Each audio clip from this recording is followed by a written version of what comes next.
Nagsihay sila.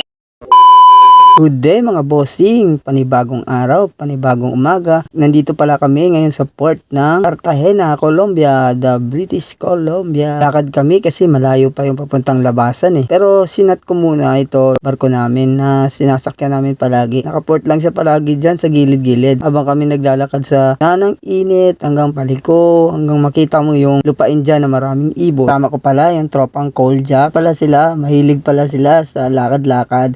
At mahilig din sila maglabas. Lalo na't mainit. Mainit yung araw. At saka ang daming mainit din sa gilid-gilid. Ayun isa pa yung malaking barko. Lawak ng dagat Malapit na kami sa loob ng maraming ibon. Ayan, pakita ko sa iyo Anong klaseng ibon to? Hindi nyo kilala kasi ang alam nyong ibon, yung langgam lang sa atin. Laking ngiti ko rito kasi nga first time ko makita siya. At saka first time ko rin makita to. Isang piriko o parrot. Hindi ko alam. Maraming ganyan dito. Mga malalaki pa. May kulay yellow, na may pula, na may blue, na may halong green, at saka ito pa. Kilala nyo ba to? Maliit na pagong, pero may tamang pangalan dyan. Maliliit lang sila. Pamilya sila. May malaki nga doon sa kabila, Pero ito, mga anak nila to. Pero napakarami talaga nila. First time ko makita ang pagong, ang dami. Umalis ako, pumunta ako dito sa kabila. Nakita mo yung mga parrot? Ang dami nila. Nagsasalita pa yan sila. Hindi ko na pinakita yung iba. Kasi, ang dami talaga nila. Halos manuka na sila sa mukha ko. Ang tawag sa atin yan, parrot. Pero yung iba, ang tawag nila piriko daw. Ito yung malaking ibon na parang ibong alarm. Kaya pala, kung nagustuhan mo ang video na to, pa-like and subscribe naman.